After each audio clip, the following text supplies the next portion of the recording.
Inveja. O mais desprezível dos pecados capitais. O mais presente na cultura brasileira.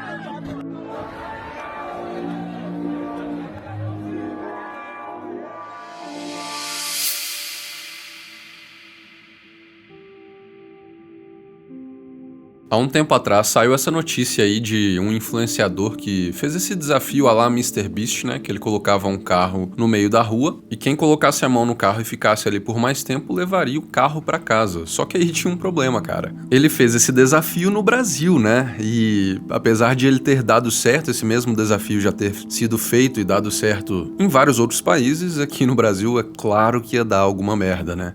Porque, veja bem, não era todo mundo que estava na rua aglomerado ali que poderia participar. Tinham só, se eu não me engano, 20 pessoas que poderiam participar e todo o resto das pessoas teria que assistir. E aí acabou em quebradeira, o carro foi completamente destruído. E esse acontecimento explica perfeitamente um dos maiores males entranhados na cultura brasileira e, na minha opinião, é claro, existem muitos outros males que fazem com que o brasileiro médio seja miserável, mas esse é um dos piores e é um dos maiores responsáveis pela miséria do brasileiro.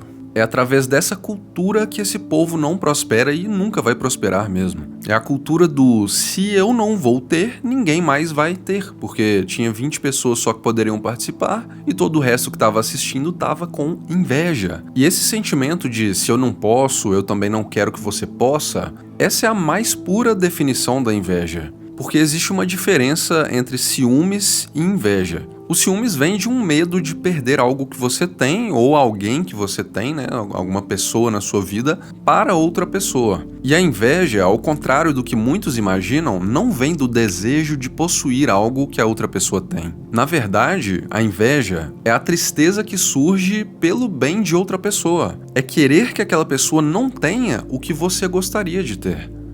E esse sentimento é tão desprezível que foi através dele que se gerou o primeiro homicídio da história, segundo a Bíblia, que era Caim e Abel. Caim e Abel eram irmãos, filhos de Adão e Eva, e um deles era fazendeiro, o outro era pastor, e o fazendeiro, segundo a Bíblia, fez uma oferta para Deus de parte ali da sua colheita. Deus aceitou de bom grado, enquanto Deus rejeitou a oferta do pastor e desenvolveu ali uma certa relação positiva com o irmão, que gerou muita inveja no outro, que decidiu pegar uma pedra e matar o próprio irmão. E ao invés de se esforçar pela aprovação de Deus e de se melhorar a si próprio para que Deus o aceitasse, Caim resolveu simplesmente matar Abel, ou seja, destruir o objeto de sua própria inveja.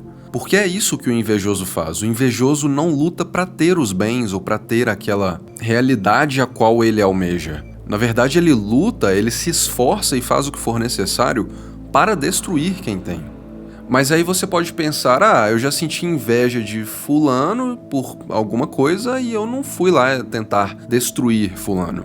Sim, mas repara bem no seu próprio comportamento. Quando alguém falava bem desse fulano, o seu ímpeto não era tentar descredibilizá-lo, independente de qual seja o objeto da sua inveja. Todos nós já sentimos, isso é inato da natureza humana. Sempre que você sente inveja e alguém fala bem daquela coisa ou daquele objeto da sua inveja, você tende a depreciar aquilo verbalmente, você tende a desvalorizar aquilo que, na verdade, secretamente você almeja. Então isso em si já é o próprio ato de destruição, de tentar destruir, mesmo que seja através de credibilidade. E no Brasil isso é a regra, né, cara? É totalmente a regra. As pessoas não gostam de ver as outras se darem bem.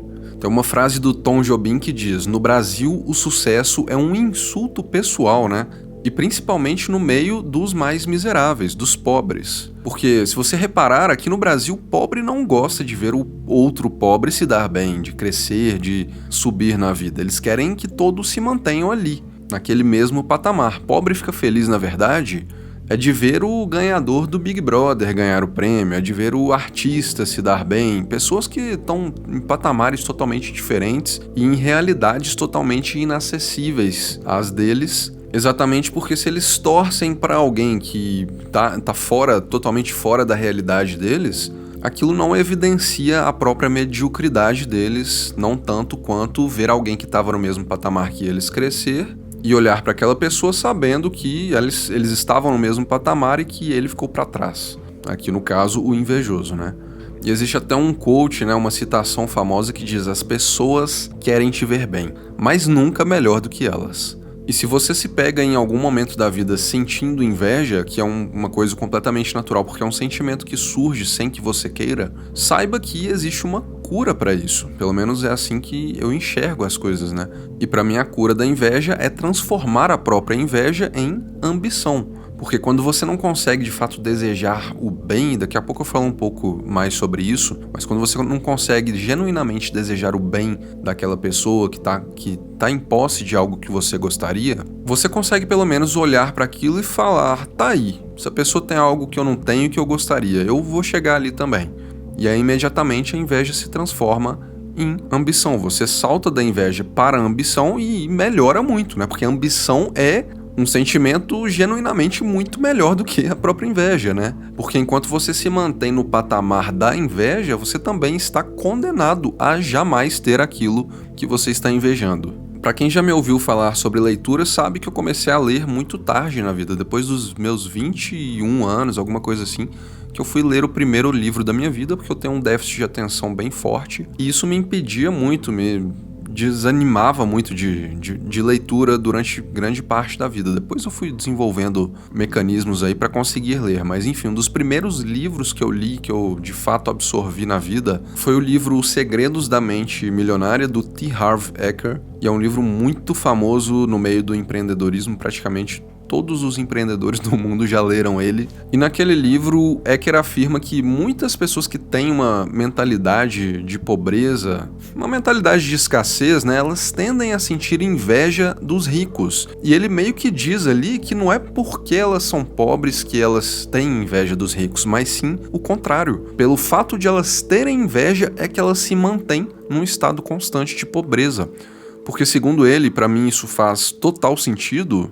Ele explica lá no livro que a inveja dos ricos vai criar uma barreira interna naquela pessoa que está invejando, porque a pessoa inconscientemente vai repelir qualquer tipo de prosperidade, qualquer tipo de riqueza. Porque pensa bem, quando a pessoa está invejando alguém que é rico, mesmo que ela queira ser rica, a pessoa está afirmando para si mesma que ser rico é algo negativo, porque lembra do que eu falei? O invejoso ele não luta para ter os bens, ele luta para destruir quem tem, ou seja, depreciar quem tem. Então a pessoa que tem inveja de alguém rico, ela vai inventar subterfúgios, ela vai inventar um monte de desculpa para falar mal do rico. Ela vai dizer que o rico é mau, ela vai dizer que o rico é explorador, que o rico é ganancioso, que só enriquece quem se envolve em alguma falcatrua, em alguma maracutaia. Ela vai dizer todas essas coisas para depreciar o rico enquanto se exalta e romantiza a própria pobreza.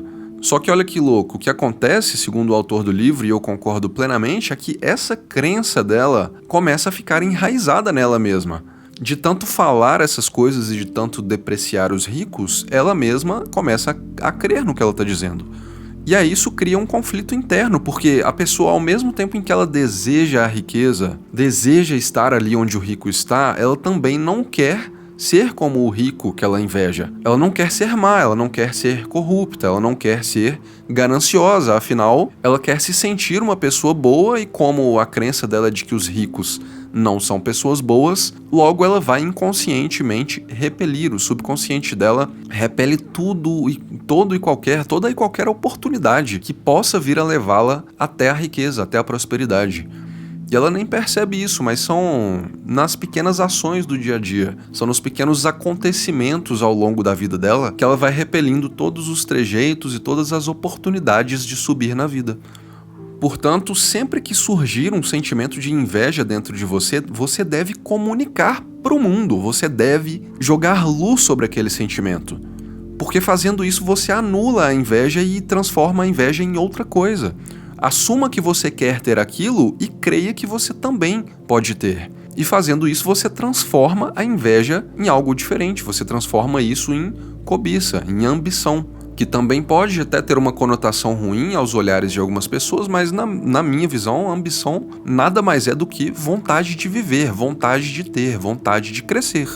Eu sou um cara ambicioso, eu gosto de crescer na vida, eu gosto de crescer as minhas coisas, os meus projetos, as minhas empresas, e eu incentivo que você também seja ambicioso, porque isso pode te levar até o sucesso, isso não vai fazer mal pra ninguém. É claro, desde que você mantenha princípios, desde que você não passe a perna em ninguém em detrimento da sua ambição. Tenha valores. Por exemplo, vou abrir aqui uma parada que aconteceu comigo essa semana. No domingo passado, eu recebi uma ligação, e essa ligação simplesmente era de alguém me oferecendo, eu não sei qual era o valor, porque eu não cheguei nessa etapa da conversa, eu já neguei de cara, mas eu não tenho dúvida alguma que era na casa dos milhões. Eu recebi essa oferta para produzir um vídeo documental difamando um político aí que tá crescendo muito aí no cenário da política, e tem gente querendo prejudicar essa pessoa. Obviamente, política é coisa suja. E aqui, independente se eu concordo, se eu gosto ou desgosto dessa pessoa, isso tá totalmente fora dos meus valores. Então, apesar de eu ser uma pessoa ambiciosa e desses milhões fazerem completamente a diferença na minha vida, eu não vou pegar isso, porque essa é uma oportunidade totalmente fora dos meus valores. Então eu já recusei de cara sem nem querer ouvir a oferta. Ou seja, desde que eu nunca fira os meus princípios, eu tenho certeza que a ambição é uma coisa boa na minha vida, é um traço de personalidade que é positivo pra mim. Porque diferente da inveja, a cobiça é quando você quer algo e você luta pra conquistar aquilo. Você faz o que for necessário não para destruir a pessoa que tem, mas sim usa aquela pessoa como inspiração para chegar onde ela chegou. Totalmente diferente, né?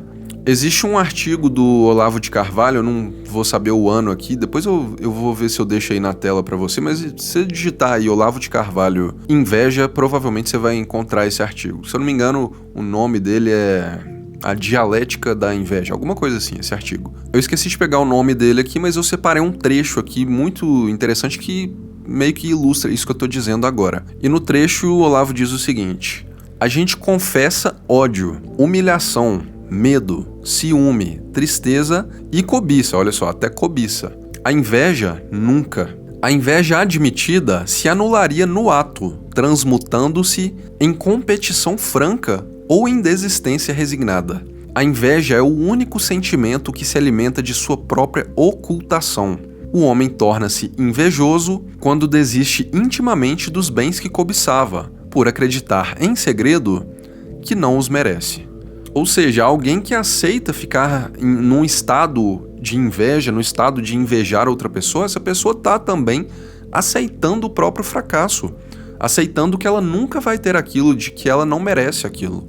Em contrapartida, se você sente inveja, um sentimento totalmente natural e involuntário que surge no ser humano, e imediatamente você admite, primeiro para si mesmo, né? Você admite que aquilo ali que você está sentindo é inveja, e depois você admite publicamente, nesse caso a inveja pode fazer de você alguém bem-sucedido. Porque quando você chega para uma pessoa e diz: cara, eu tenho inveja de você, olha o quão legal você é, olha o quão bonito você é, olha o quão bem-sucedido você é, olha isso aqui que você conquistou, que inveja que eu sinto de você. Geralmente a pessoa que tá ali do outro lado, o seu interlocutor, ele geralmente quase sempre ele vai sair da defensiva, ou então ele nem vai chegar em um estado defensivo, e ele vai te dizer: bom, eu posso te ajudar a conquistar isso, eu posso te mostrar o caminho. Ele provavelmente vai ser solícito com você, porque você está sendo honesto e ele imediatamente sente que aquilo ali vem de honestidade.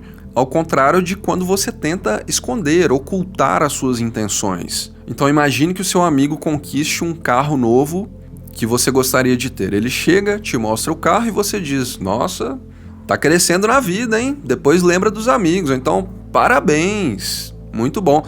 O cara sente.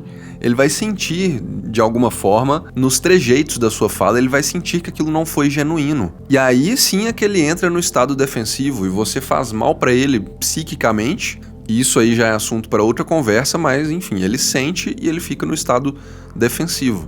Então, se o sentimento de inveja surge em você, você não deve se sentir culpado, porque você não tem controle sobre isso. E provavelmente aquele sentimento não vai embora só de você se culpar, porque os desejos são, em sua maioria, irracionais. Então, você não tem controle sobre isso. Mas se ao invés de desejar secretamente que o outro não tenha, né? Não é nem que você deseja secretamente ter algo, porque não tem nada de errado em admitir publicamente que você deseja ter algo. Se você esconde, geralmente é porque você está secretamente desejando que o outro não tenha. Então, se ao invés de desejar isso, você se permitir desejar, admitir isso e correr atrás daquilo que está almejando, então você transforma a sua inveja em algo bom, em algo muito mais louvável do que a própria inveja em si.